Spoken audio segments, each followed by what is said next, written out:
Welcome to another episode of Sawdust Nation Podcast with Nick from MPG Creations, myself, Josh from North Country Woodworking, and we have a guest today from National Abrasives representing the Merca Abrasive page on Instagram, Ed. Welcome, man. How's it going? It's going great, Josh and Nick. How are you guys? Oh, fantastic. Actually, I'm outstanding. How about you, Josh? Hey, man, it's another day. I got to go in the shop. You can't complain. But with that, National Abrasives is sponsoring this episode, and we would like to talk a little bit more about that. So I'm going to slide it over to Nick. Oh, yes. We want to give a huge thank you to National Abrasives. They are a Merca dealer, and they have some amazing products. So check them out on Instagram. We're going to hook you up with all the Instagram information and the website information here towards the end of our podcast. However, give them a look. They have a wonderful lineup on their webpage. And also, we have a promo code. Josh, what's that promo code?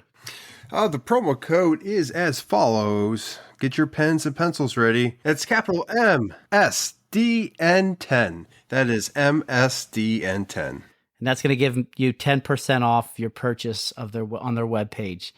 And next up, I want to thank Jtechphotonics for supporting the podcast, as well as Totalboat TB. Makes some great epoxy. We also have some promo codes for them. You can check them out on our show notes. So, world's got to know, Ed, what's going on in your shop, man? Well, my shop is in a sort of a development phase, right? So I am newer to woodworking overall.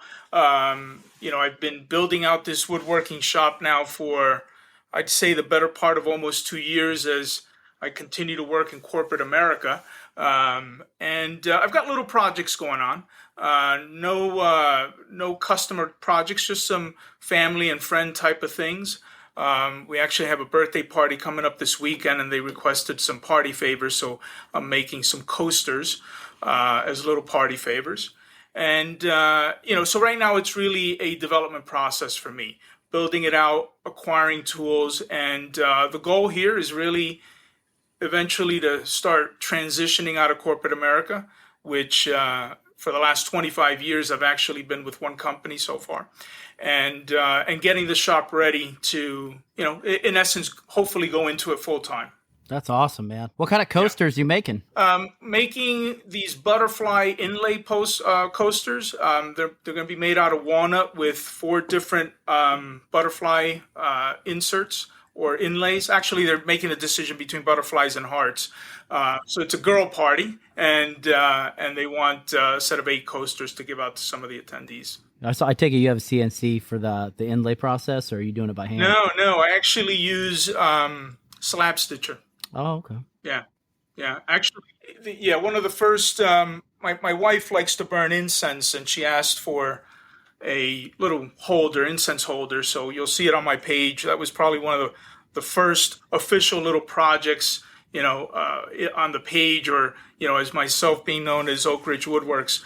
And I used a slab stitcher 5-star inlay for that. So they make a great product, and it's pretty simple with the template and a router, pretty straightforward. So you run the 3 Instagram pages, right? The Oak Ridge, you run the Merca Abrasives, and then the National Abrasives as well? Well, National Abrasives does not have their own Instagram page.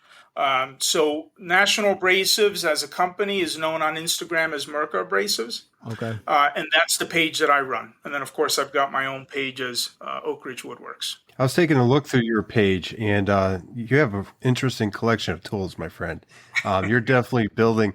Your wall of woodpeckers alone was very impressive.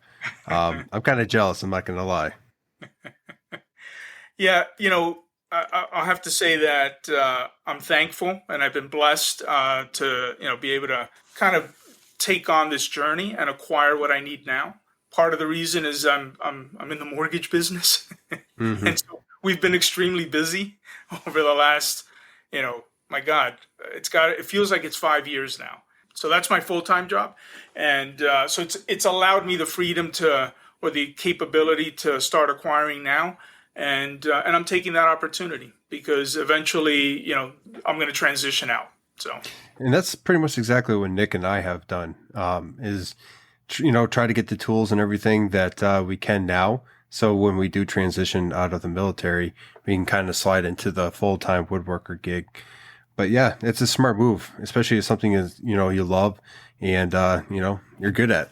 I've seen some of your work. It's really good. Yeah, you have some really nice stuff on here. I Thanks. saw the lineup of woodpeckers, keeping them in business throughout that pandemic, I see. They actually featured the wall. I tagged them on that photo, and oh my God, it was months ago. And all of a sudden one day I got, a message or a notification that I got copied, and sure enough, it was on their page. So I thought it was pretty cool. That's cool, man. How big is your shop? Like, what are you working in? It's actually my basement. Okay. I would say it's probably about 20 wide by maybe 18 deep. Okay.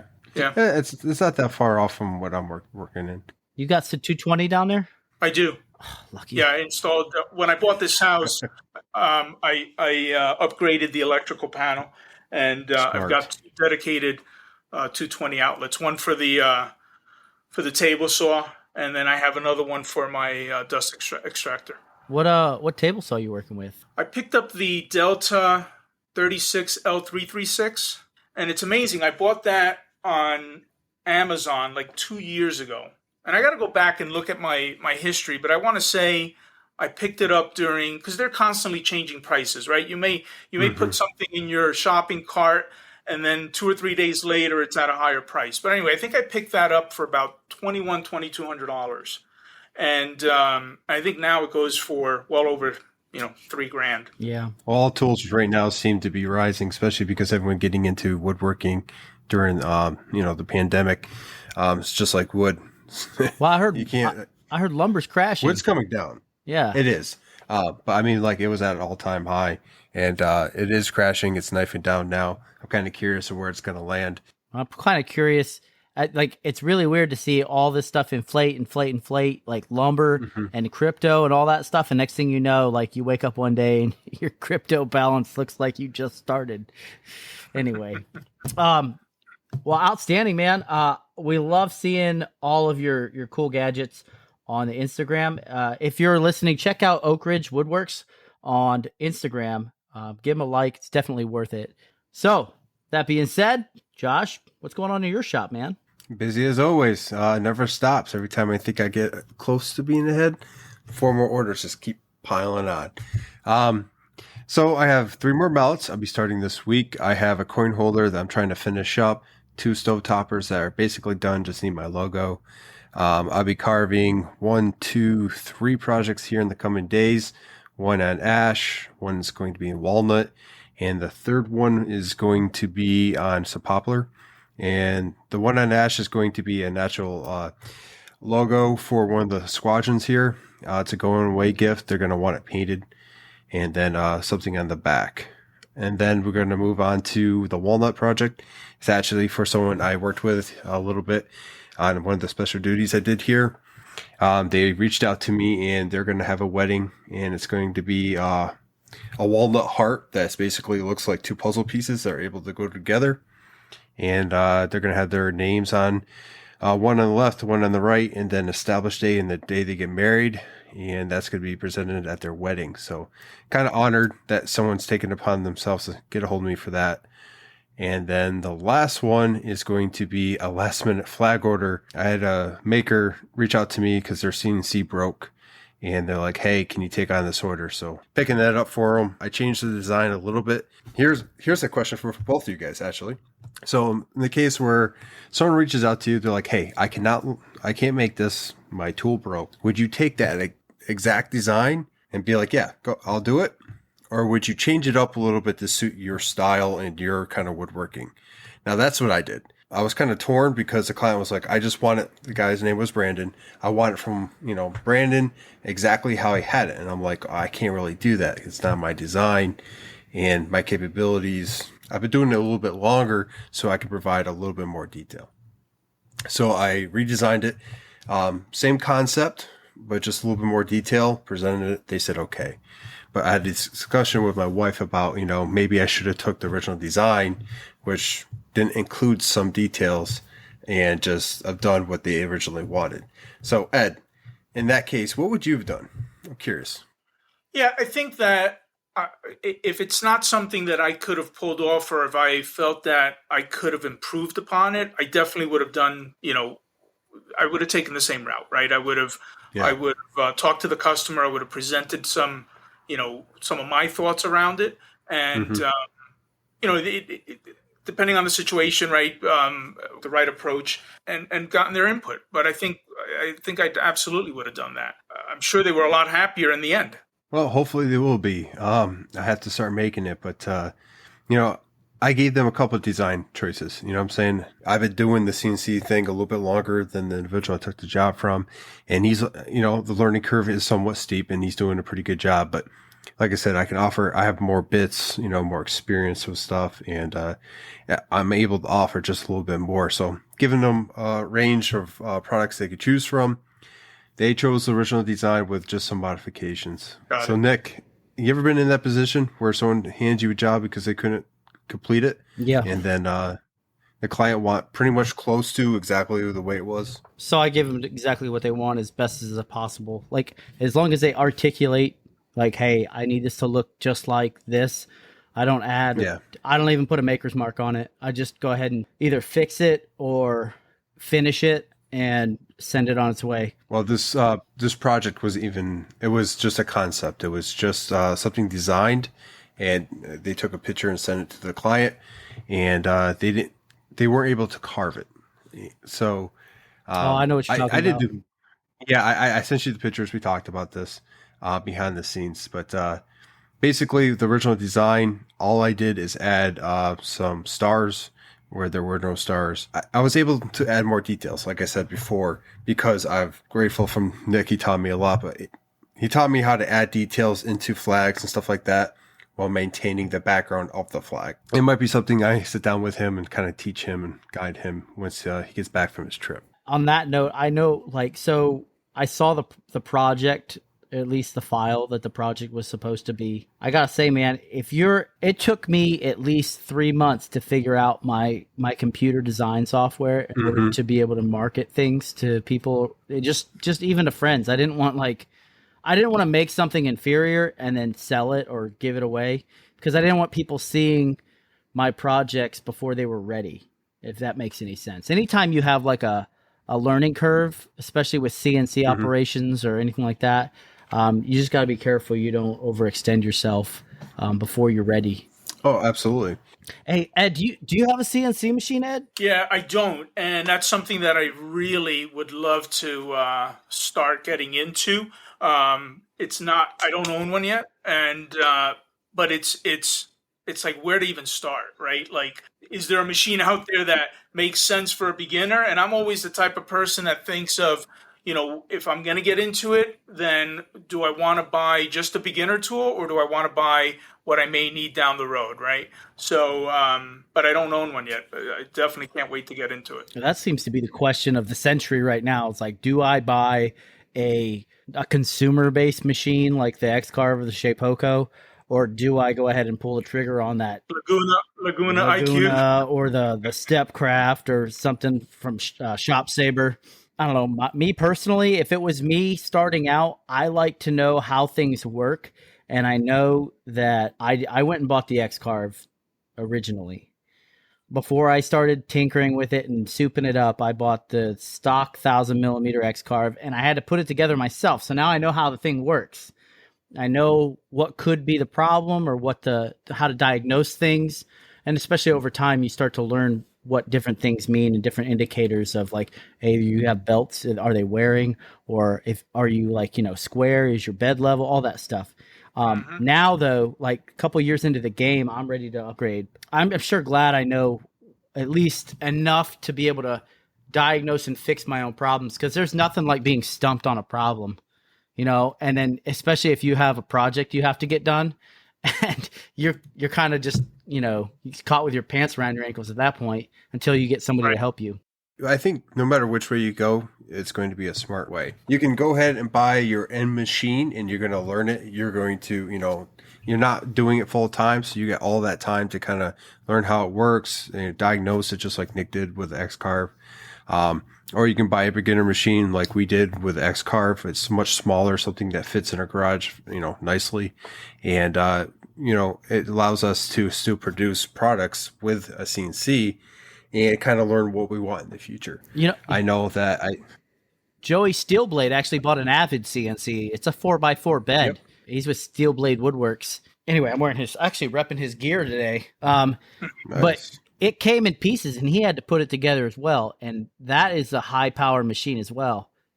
You just have to be able to really nice machine. Yeah, it's a super nice machine. And I think since it comes disassembled, it's a little less money than the other brands.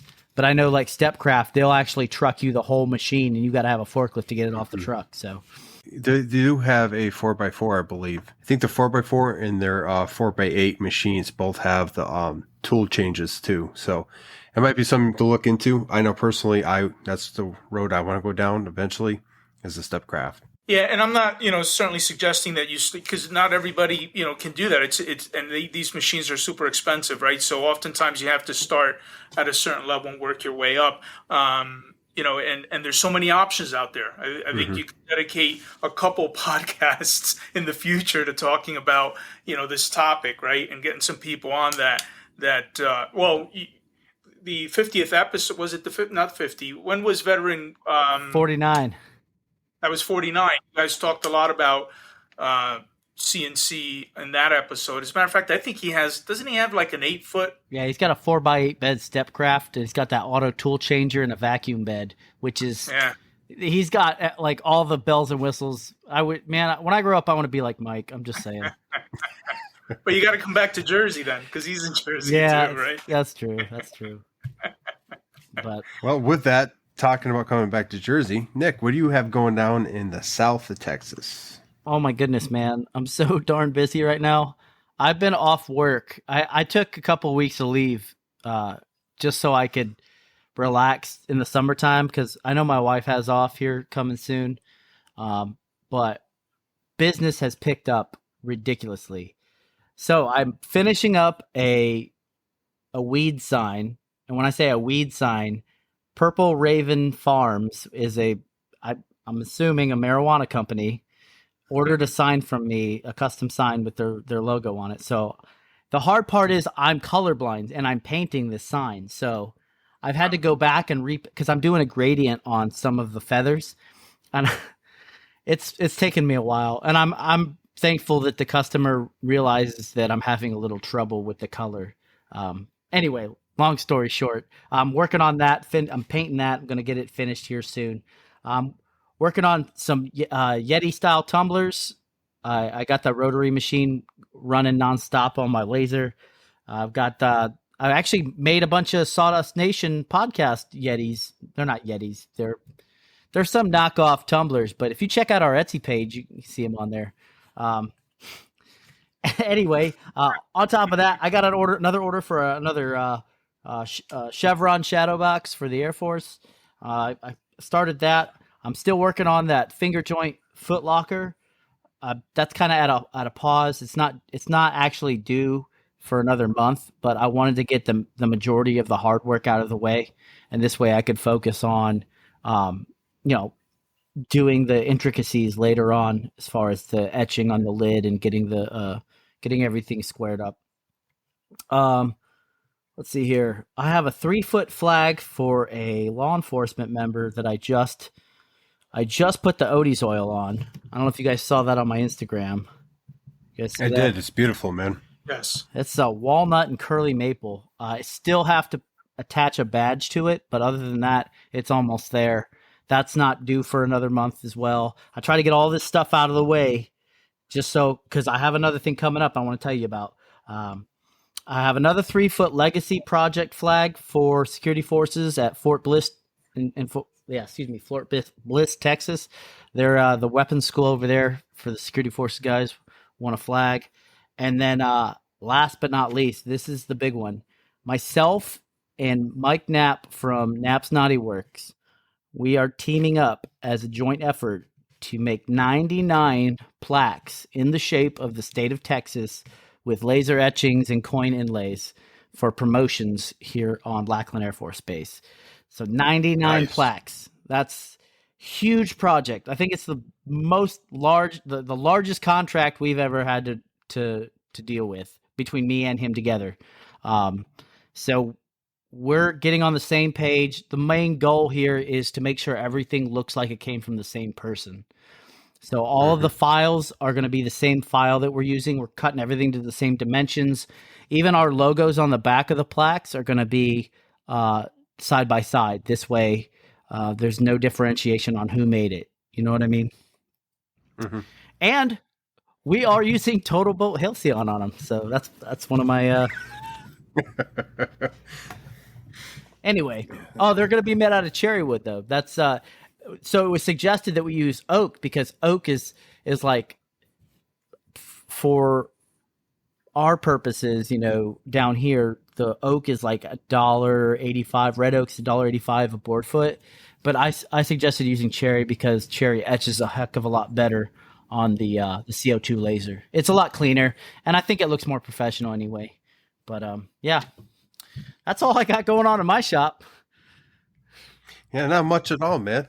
No, man, I'm up to my neck. I'm at the point now, though. If it's not a tumbler or if it's not something super quick, I'm turning it down for the time being. I can't project out past like 6 weeks because there's no saying or there's no telling how long this stuff's going to take me. I'm going to be sleeping and breathing in my shop anytime I'm either at home or once I do go back to work, when I am at work, when I go back back and forth to work, I'm going to be in the shop and out of the shop all the time. So. That's a tall order to fill, man. You guys are going to do a great job, though. And for both of you guys, full-time work is military, right? Yes. That's correct. Got it. Well, thank you both for your service, by the way. Oh, thank you, sir. Thank you. I appreciate that. That's all I got, man. I'm just over here like pacing around in my shop when I don't. So have you ever found yourself like looking for something to do? Like I just finished something or I'm waiting on something to dry. What can I do next? No, you're not like there's always something to do. No, I do my projects. So when I am doing one thing, I can go ahead and step to the next and I have it stacked and it works in my head. I don't know if my wife agrees, but I always, when I can't do something on something else, I can do something and it's just like a assembly line. Well, I try to do the same thing, but at some point you have to be like, every now and then there's like a dead spot where you're like, I know there's something I could be doing, but I don't know for the life of me. I have no idea what I should be doing right now because everything I have is going on around me. So you have the CNC, the laser, you got stuff on the drying rack. I don't know. Maybe I'll go inside and have a cold drink. I don't know. Yeah, usually those moments I try to spend with family if I can. We're all busy. I mean, like we're both, we're working on the side, full-time active duty. You have Ed, and he has like 4 jobs. Yeah. Hey, Ed, so I want to know what are your jobs? What are you like, what's your position for Merca? What's your position for, you say you're part of corporate America. Is that the Merca side or? No. So, I work for one of the major banks. I work for Chase on the mortgage side. So I've been with Chase almost 25 years. For Merca, I in essence manage their IG page, right? So all the posts, all the interactions with followers, that's all me. And I don't have an official title with them, at least not one that I'm aware of. But my role with them is to strictly manage the Instagram page. So how do you get that gig? That seems like a pretty cool gig, man. Yeah, it's a really funny story. I got turned on to Merca by following Dusty Lumber Company out of Canada, right? He's a big Merca user. And when I decided to pull the trigger, I was doing a little research and narrowed it down to 3 different companies. National Abrasives was one of them, and ultimately went with them. Bought the Darrow 650, bought some accessories, went back and forth for a couple of weeks, and one day I was trading emails with them, and I mentioned something about Instagram, and they mentioned that they're looking forward to expanding their page, right? Because their statement was, you can see that there isn't a lot of posts, there's not a lot happening with our page right now. And I thought about it for a moment when I read that email, And I looked at their page. I think they had like maybe 8 or 9 posts, and the last one was from November of last year. So I just emailed them back and said, listen, if you're ever interested, I'd be more than happy to manage the page for you in return for a tool agreement or a paper agreement over time. And that led to about a month later, me taking over the page. No, that's great timing. Like, just right time, right place. Put yourself in a position to get something like that. That's awesome. So far, what's been your favorite part of being part of the, Merca Abrasives page? Well, I think without a doubt, the interaction with followers, right? So, when I took over the page, I would say within, 2 or 3 weeks, our followers started to pick up substantially, right? I try to post something almost on a daily basis, except for the weekends, although every now and then I do post on weekends. I started engaging with followers proactively, and little by little, that started to create questions from followers. If you notice, the light for Merca Abrasives is on, it's green at all hours, right? We're never signed off. I interact with followers. I've interacted with followers at all times. I found myself one night, I think it was 2:00 in the morning. I happened to still be up, and I'm trading messages with somebody. So that's really been my favorite part.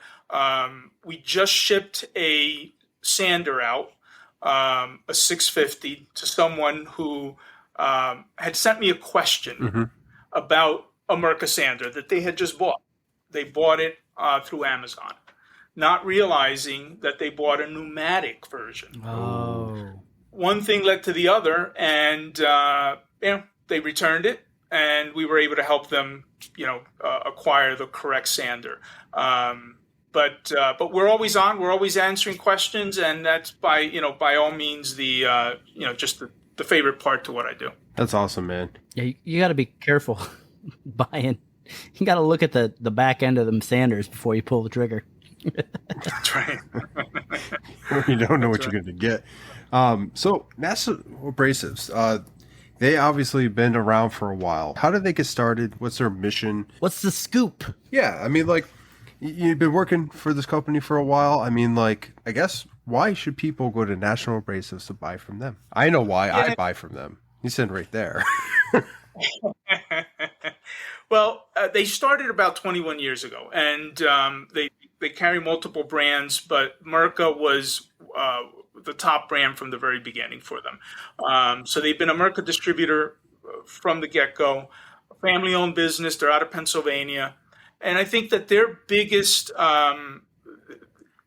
mission is really to provide the best in customer service. And I sort of picked up on that with what I just said about being able to sort of extend that part of it through the Instagram page by being available to answer questions at all times and interacting with clients. But, for now my role ends there, right? So once sometimes clients will start with me, they'll make a decision to move forward with a sander, and then, I'm connecting them with usually Caitlin down at the office. And, but oftentimes they'll reach back out and say, oh my God, I can't believe how quickly I got the sander. I can't believe, the service I got, or I can't believe all the questions I was able to get answered after, I contacted them. So it's definitely, without a doubt, our attention to detail around customer service, and also being able to get products out as quickly as possible. If you look at, there's a section of their website that you'll see the U.S. map, and it'll show you in circles like where you're located, how quickly your product will go out.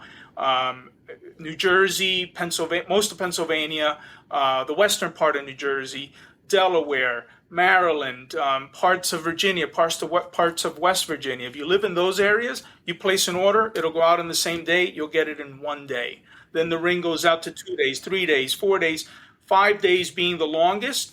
But I think more than 60% of the country would get their order within 3 days. So they turn things around very quickly, and they're just all over customer service. And that really impresses me about them. And that's exactly what I experienced with you guys. Basically, we were talking about sanders.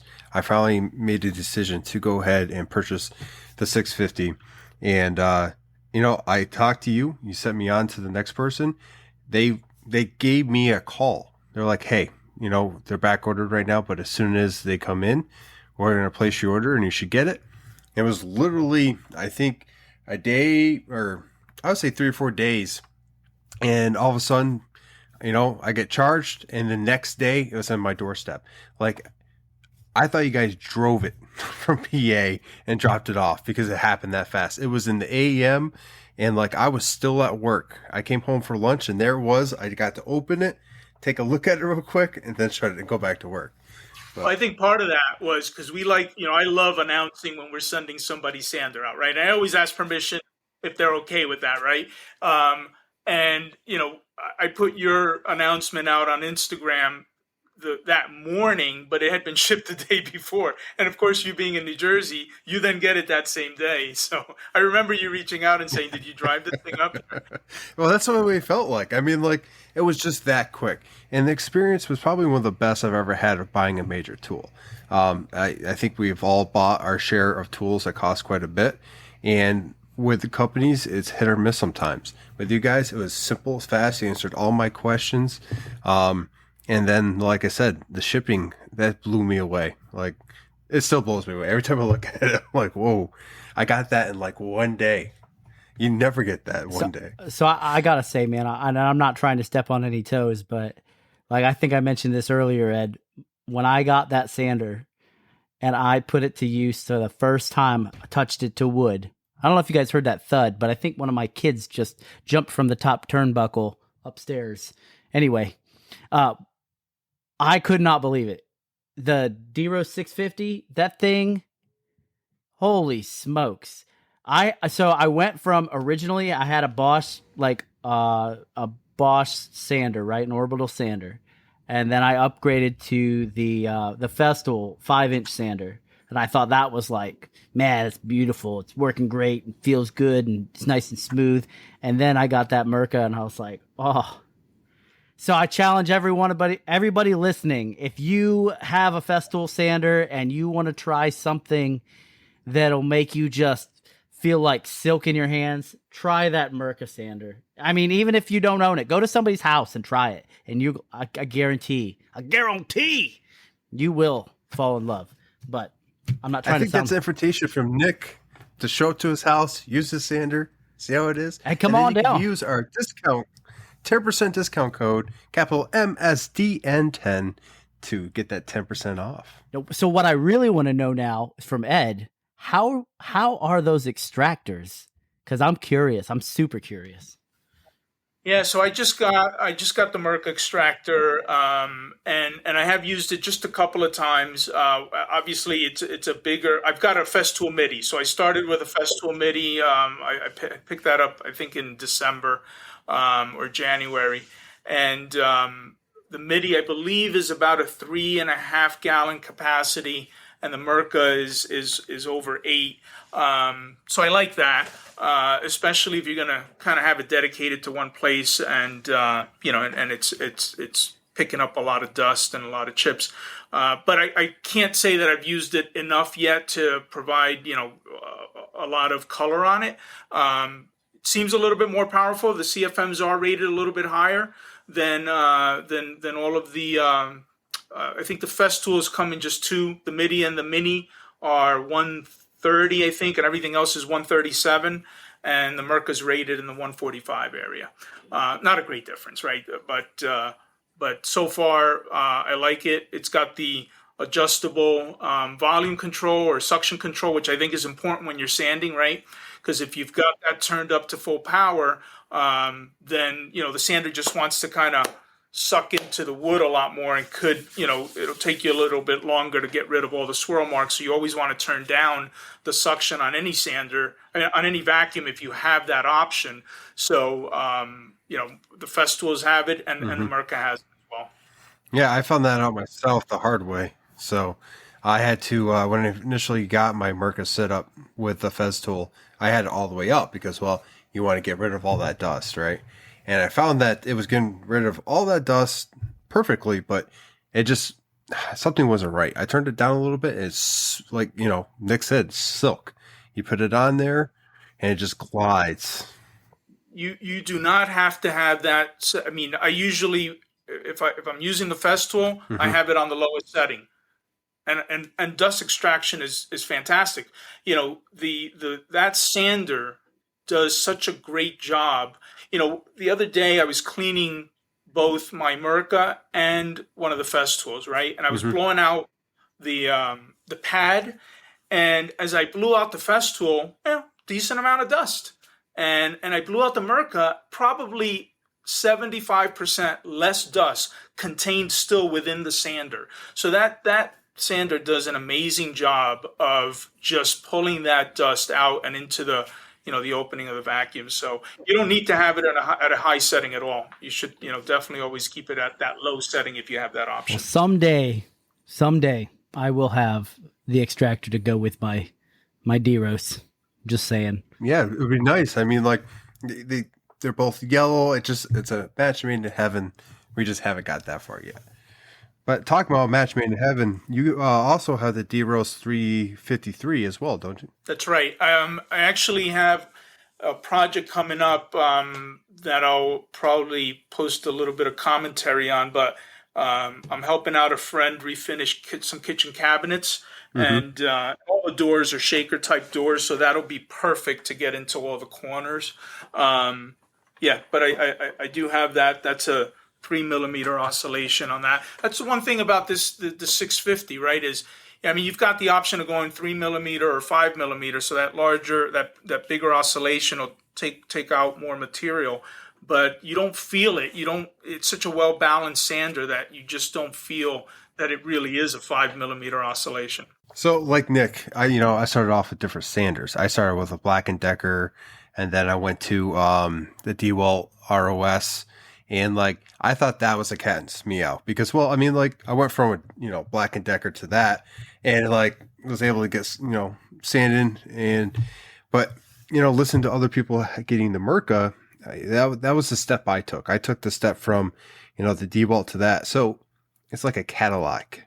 Every time I use it, dude, like I stare at my DeWalt to make it jealous. It's one of them things. If you don't know, you don't know. Like going from like one of those prosumer tools at the Home Depot to something of that that's like a Mirka. Holy smokes, the difference is night and day. Anyway, Randy from Creeves Makes, he had a friend go over, or he's got friends that stop by his shop all the time, and they'll use his Mirka. And I remember him putting a post saying, every time a friend of his uses the Mirka, they look at him and say, it's like magic. It's such a different such a different performance, right? It's not what they expected. And I thought it captured it perfectly. It really is. I, like Nick, I started with a Bosch, and that, believe it or not, that the little tray that I made for my wife for her incense, I started sanding that with a Bosch, and my God, the amount of dust, even though I had it connected to an extractor, I didn't own the Festool at the time, the amount of dust it made was ridiculous, just ridiculous. I hated sanding, period. I did not look forward to it at all.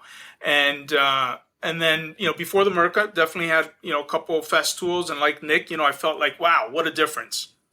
Amazing. And then the Mirka came into the picture.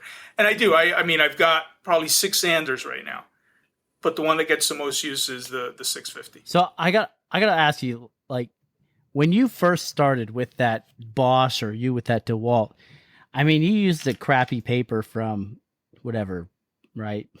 So Amazon. So I'll say it. I bought my stuff from Amazon. I used to think it was normal for the pads to wear out so quick, or the discs to just wear out that fast. I was like, oh, this is, I've got so many of them. It's cool if I'm blowing through these discs and they're either ripping or like they're just no longer good.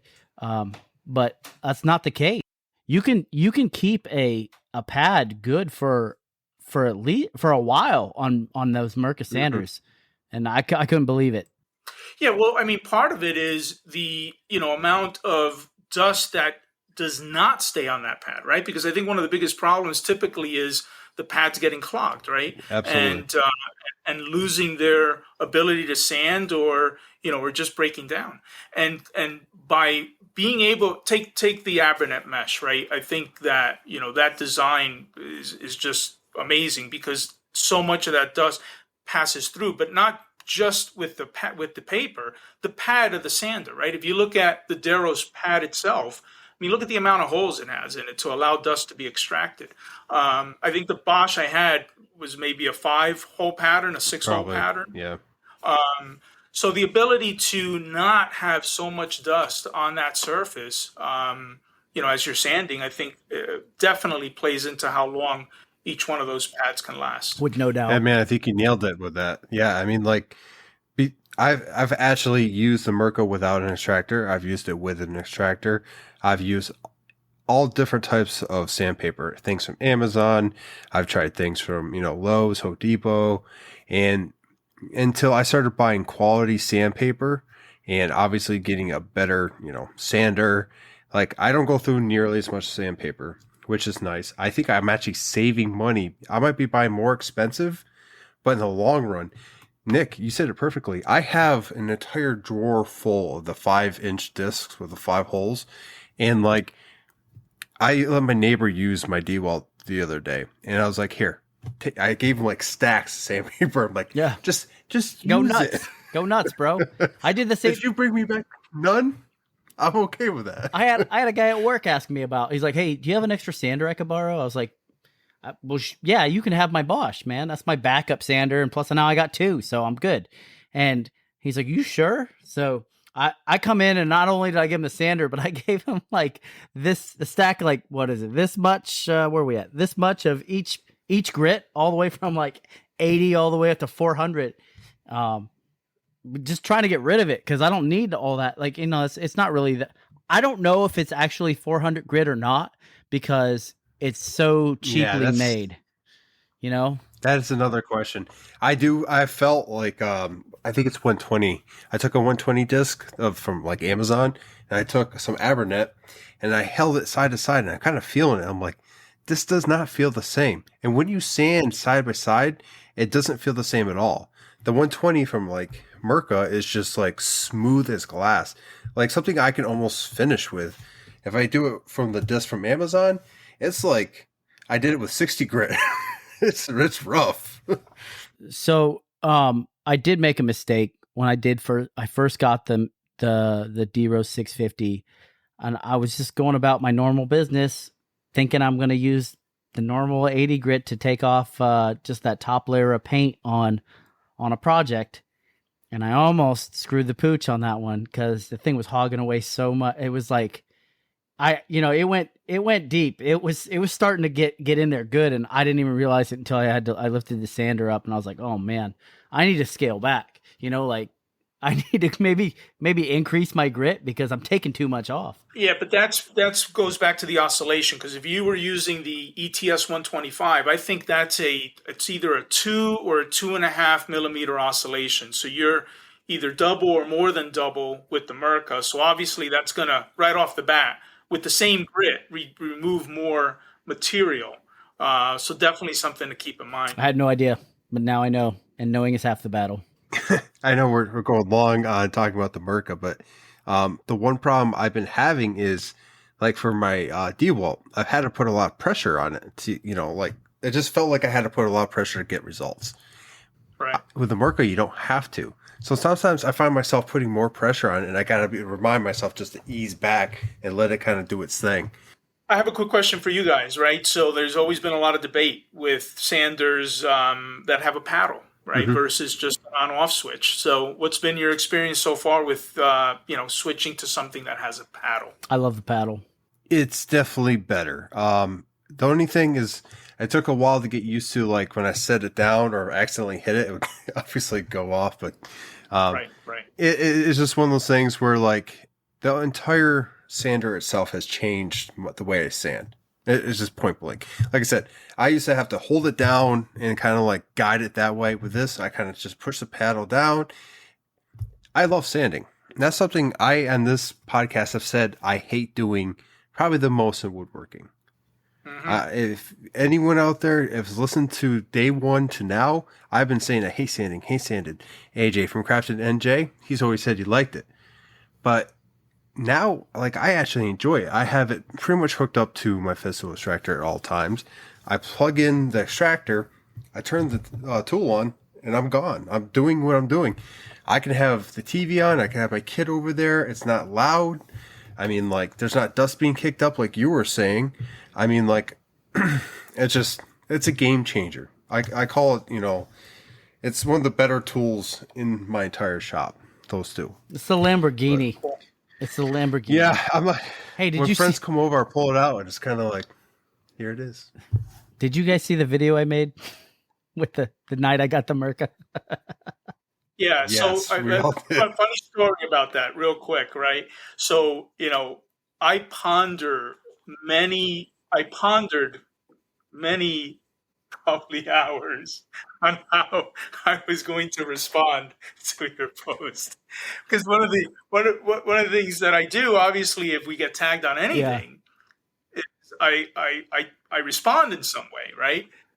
And that was a classic. That was a classic.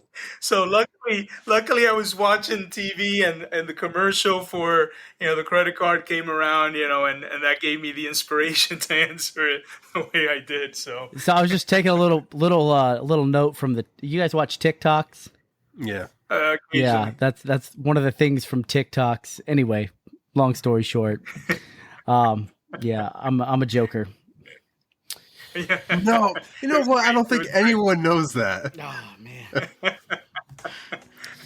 So I actually knew Nick before I knew him because of the Facebook pages on and around this base. Oh, yeah. How did you forget that? Aren't you so part of him? Someone called me a troll, but I'm like Loki. I'm just in it for good fun. Yeah. I loved it. I just remember seeing it and saying, okay, how am I going to respond to this? He's like, oh, Merca's not going to like this. That probably was my first thought. Oh, my God. What did we just do? And I think we had already agreed to get on the podcast. So. No pulling out now. Oh, jeez. All right. Okay, so let's dive in a little bit more into we talked a lot about National Abrasives, but let's get into your background a little bit. So we know you're a woodworker. Your page is Ridge Woodworks. But I mean, like, how'd you get started in woodwork? I mean, like, what was one of your first projects, and like some of your major influencers that got you to where you're at? I mean, yeah. So I mean, I would say woodworking more along the ways of carpentry was my first start. Very good friend of mine when I was in my 20s bought a house in Rutherford, gutted it, and renovated it. He had an uncle that was just a fantastic carpenter, and I was in there almost every weekend helping them out. So I learned an awful lot from the uncle, not so much my friend because he could barely swing a hammer, but. But it goes back to to that time around just working with tools and carpentry. I've always loved building things since I was a little kid. Model airplanes, model cars. Believe it or not, I came across two Revell models: a tractor trailer, a Peterbilt tractor trailer, and a car carrier that were in unopened boxes from over 30. Maybe 35 years ago. And I couldn't believe I still had them, never built them, put them on eBay, and somebody bought the pair for, I think, almost $300. Oh, wow. That's how rare they were and what they were going for. But, I've always loved building things. When I bought my first house in 2001 in Pompton Lakes, I renovated some of the rooms, and I built out the closets, on my own and in custom ways. So, those were my early starts, right? And I just enjoyed little by little more and more of it. And I love working with wood, love tools. That's awesome, man. Yeah, it's I did airplanes for a long time, like model airplanes. I still have a whole bunch of boxes I eventually had to put on eBay and get rid of. But you saying $300, if I might go check that out. Might be able to get that new sander I've been looking at. There you go. There you go. B-17 was one of the first model airplanes I ever built when I was a kid. I don't remember the first ones as I was a kid because I had this habit of cutting out all the pieces and gluing it together all at the same time. So it was like this big glob. But since when I joined the Air Force, I got back into it. And one of the first ones I got, I think it was the 22, F-22. And I did one of those. And it sparked the interest again. And I started doing, I had to do the C-130, the B-1, just a whole bunch of other ones. Yeah, yeah. I still play with Legos. Not playing. We know. I was going to ask him, like, so of all the tools that you've acquired since you started this journey of getting back into your woodworking roots, what's the favorite one you got? Like, you just love to use? And I know you work for Merca and all that stuff, but like, it's cool if you say like your table saw is the most prized tool you have in your collection. We won't tell. It's a tough question because sometimes I think it should be like in categories, right? Because there's different categories of tools. But, I think if it was just one for sure, then I think you're spot on. It would be, believe it or not, my table saw, but not just because it's the table saw by itself. I added the Incra TSLS rails and the fence, and then the JESM stock guides. I'm big on accuracy, right? So if something is supposed to be 1.5 inches, when I cut it, I want it to be 1.5 inches. And that's the one thing I love about that Incra system is that once you have it dialed in, you close that lever down on 1.5 inches, on 12 inches, your cut will be exactly that. So I just, if I had a favorite one overall to pick, it would be that. If it's a sander, then you know what my answer is going to be. Well, so I got to agree with you, man. The Incra stock guides are phenomenal, especially if you're worried about chopping your fingers off trying to keep something square up against the fence. And believe me, I know what 1.5 inches looks like. So anyway, that's what she said.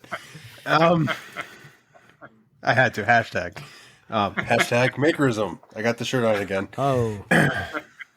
Yeah, and I've got a suggestion. I know last episode you guys were looking for some suggestions on things to put on there. So yeah, what do you got? Long story short. Long story. Yeah, short. there we go. Let me write that down. I mean, that's got to be on somewhere.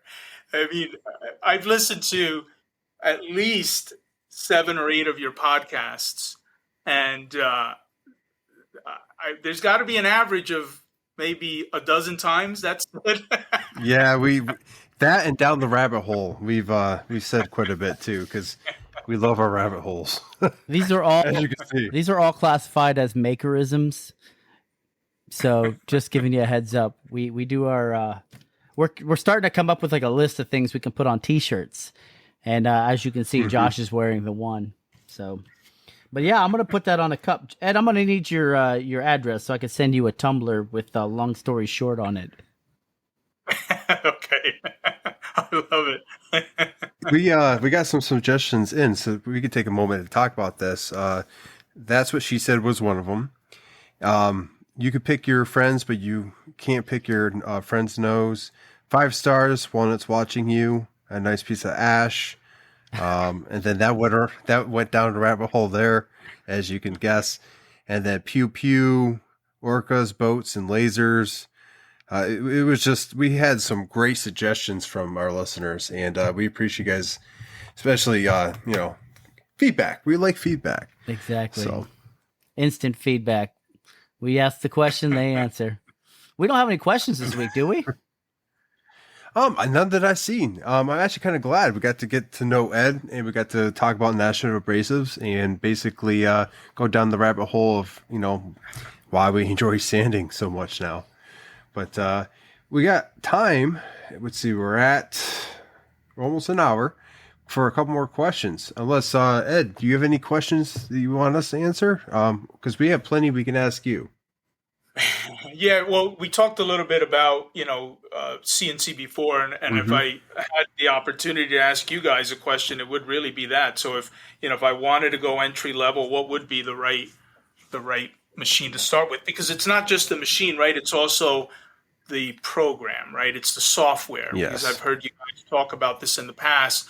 You get accustomed to one system, and it may not be available when you upgrade to another machine. You might have to switch to another platform. Is that correct? It depends on what program you're using. There are programs out there that you can buy. What was it? What episode did we talk about Aspire a lot? I don't know.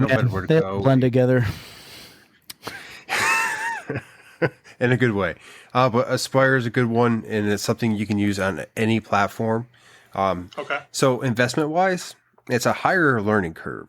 But like you said, Ridge Woodworks does a YouTube, and it's kind of like an introductory. You can go on there and you can learn the basics and kind of get yourself a little bit out of the weeds and start carving. And he does classes as well that you can sign up for. And Nick, I know AJ and myself have a little bit of experience with it. So if you ever, go down that road deciding to get it, maybe even get the program first before you decide to get the CNC, so you can kind of learn how it goes. So you can download a free copy of the program. You just can't. It's like a trial, but you just can't carve with it. So if you want to design stuff, there you go. You can go to the I don't remember if it's Aspire or Vectric or whatever, but you can download the program. You can walk through the steps of making an image in 3D format or 2.5D format, however you want. And you can run the toolpaths, and I believe no, you can't, but you can definitely do that much and get your designs in and see how easy or hard it is, or see where you're at in the learning curve. And then when you're ready to pull the trigger, say like you go buy your machine, you get it set up, click the buy button, and now you have the full version of the software, and you can go ahead and start sending stuff to a G-code sender that'll take that carving to your machine and it'll begin to carve. But if you're looking, so what he was saying is, if you're looking for like an entry level, you're looking just for an entry level machine. Yes. It really depends on budget, but typically you're going to spend anywhere from like $2,000 to $3,000 on an entry level machine. Now there's really subtle differences in the Shapeoko, and the X-Carve, and I know there's a few more out there that are very what's that one with all the bars on it? The One Infinity. One Infinity. That one's supposed to be a very rigid machine as well. But you can run pretty much any software on any of these machines, just as long as you know how to use it, obviously. But if you buy the X-Carve, I know easel comes with it, but that's good and bad. The good part about easel is it's easy to use, easy to learn, and it's very user friendly. The bad part, there's two. One of them is it's cloud based, so you got to have a continuous internet connection through the entire time. And then two is if you use easel as a crutch, you're not going to learn the more professional style of the software from Aspire. So that's where you want to be. That's where I want to be. So if you start off with the real good software, I think you'd be better off in the end. But if you're looking to start carving in a hurry, then easel's probably the way to go. Or if you're just not looking to get into like selling a lot of stuff, So I think that's where the line is drawn for myself. If people ask me, if you're looking to produce products like Nick and I are, you want to learn something that's fairly fast, get the products out, and then you can start learning a higher end program later. And easel's great for that. I mean, between all the programs out there, it's probably one of the top of the line before you start getting into something like Aspire. And I looked it up. If you go to the Vectric website, the free trial, you can free trial Aspire, basically any one of their programs. So, I mean, like that is there. You could be learning that as you're doing something else. As far as CNCs, X-Carve is good. They have X-Carve Pro, which is more expensive. It's like between, I think, the 6 and 9,000 range. You can get a lot better machine. You can get a lot. I'm no offense to Inventables, but you can get, for the money, you can get a lot better of a machine for that price point that Inventables is charging for that X-Carve Pro. Absolutely. But that's available to you. You got Shipoko, which they have extended rails and everything. You can upgrade your machine with. The One Infinity, very stable. Like, I mean, if I was going to do it again, I think I would have went the One Infinity or the Millwright. The Millwright does the CNC. I think it's 4x4, and it's very rigid. And those two machines, because they're so rigid, I mean, I think they can handle a faster speed than the ones I previously mentioned as well. So that's what you want to kind of look at. That's a huge issue. Yeah. So take a look when you get a chance at my page. You're going to see a sun that I bought from another woodworker. Oh, that sun was done with a Glowforge. That's a Glowforge. I believe so. Like I don't know the woodworker that you bought that from, but that is an item that I would use one of my laser cutting devices for, like Nick's 60 watt or 60 CO2 laser or my Glowforge. The detail on that and how thin that is, it'd be better to do in a laser. There was 3 layers, by the way. Yeah. So it's layered on top of each other. That's right. Yeah. Yeah. Yeah, I thought that was pretty cool. It was very cool. It's just amazing what you can do with these Dusty Saw Designs. That's the name of I think he's out of Texas too, by the way. But he puts out a ton of work. You know, so I don't know how fast the Glowforge is, but I run my laser at around 255 millimeters per second, and that thing hums, man. And it'll cut through one of these layers in no time at all. So yeah, something when you see like really thin layers like that pattern that you bought, that sun, you could do it on your CNC, but it's so thin and so much detail, you're risking a lot of blowout and different things because of that router. Now laser can get into that tight space and cut very cleanly, and actually, when you cut with this, it's done within a couple minutes. Pew pew. It's the pew pew.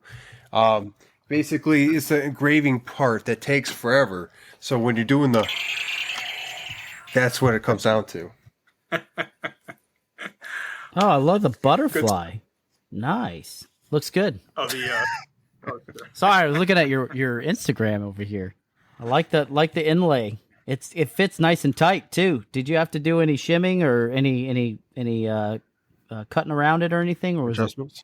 No, that there's a little corner on the upper left that I don't know what ended up happening. Once I sanded it down, it seemed to open up a little bit. But the slab stitcher templates are usually pretty, spot on, and the inlays go in, perfectly. So I don't know what ended up happening there. You can't see. I think I took the picture in a way that when I go back and look at it, I don't see it in the picture. But there is a little corner on the upper left that opened up a little bit. But like I said, they're usually spot on. It's all good. We do the same thing. We take pictures in the best light without not exposing our flaws. We're talking about selfies, right? Of course. How do you take a selfie without a flaw, Nick? What's that? Oh, yeah, it's easy. I put a bag over my head. Turn the lights off. No, that is something that I personally have learned in my journey is like the quality of a photo. I mean, like I don't take the best photos, but like, a backdrop, something that you can put against it's, visually, better than like putting on my CNC or something like that. I've had more customers engage with my post because they see like a professional look to my post when it comes to my projects. So, and like, it's not that hard to do. It's just something you don't think about in the beginning. Right. Agreed. But I think with that, we're going to wrap this up. Nick, do you want to take us out with our sponsor? Yes, one giant thank you to National Abrasives for sponsoring this episode. So check out National Abrasives on the World Wide Web, and you can reach them on Instagram at Merca_abrasives. Right, Ed? That's right. Spot All right, on. and for 10% off, that promo code is, Josh. Capital MSDN10. Again, that is capital MSDN10. All right, and we want to give a huge thank you to Totalboat for all your support. You make some of the best epoxies, and we love you. So for 15% off your Totalboat order, go ahead and use promo code SawdustNationPod. And that's going to be at totalboat.com, or you can reach them at Totalboat on Instagram. And last but not least, thank you so much, Jtechphotonics, for your support. We love you. Reach them at www.jtechphotonics.com or at Jtechphotonics on Instagram. And that's it for sponsors. Back to you, Josh, for sports. Well, today we had know how to reach us. So, as you know, we're on Instagram, Nick and myself. Nick's under MPG Creations. You can reach him there, or myself at North Country Woodworking, or both of us at Sawdust Nation Podcast on the Instagram, or sawdustnationpodcast@gmail.com, where we like to receive voicemails from you guys, so we don't have to listen to each other talk the entire episode. That's why we enjoyed having Ed on this episode. And you can reach him at Oak Ridge Woodworks on Instagram.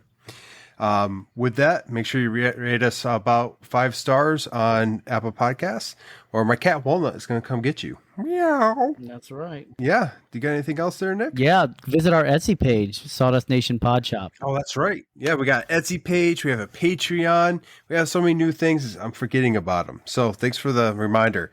We do have a Patreon, and we do have one new Patreon, and he's actually on the podcast with us today. Who is it? So a big thank you to you, Ed. Oh, Ed. thank you so much. And seriously, thanks to all of our patrons. You guys are helping us do what we love to do, and that's talk shop. Amen. Yep. And we're already talking about new things being rolled out on the Patreon, so stand by for that. But with that, Ed, we're going to ask you, man, some parting words, some words of wisdom. Hey, this was a lot of fun. I really appreciate you guys having us on. You guys do a great job. Congrats on 50 plus episodes at this point. And I think congratulations are in order. We'll have to confirm this when we listen back to the podcast, but it is very possible that long story short was not mentioned at all today until I brought it up. Possible. It might be, but long story short. Thank you, guys. Hey, it was a pleasure having you, Ed. Thank you for joining us. Thank you All very right. And I'm going to go ahead and give my outro now. Everybody, go ahead and take care of yourselves and each other. Until next time, wubba lubba dub dub. Josh. 3 Men in a Tub. Is that a title? Oh, that's yeah, sure. Wubba lubba dub dub. No. Moving on. As always, guys, thank you for listening. Make sure, go in the shop, make some sawdust, and turn us on. I like it when they turn me on. That just came out wrong. Yep. Anyway, get in the shop, go make some sawdust, and Sawdust Nation out.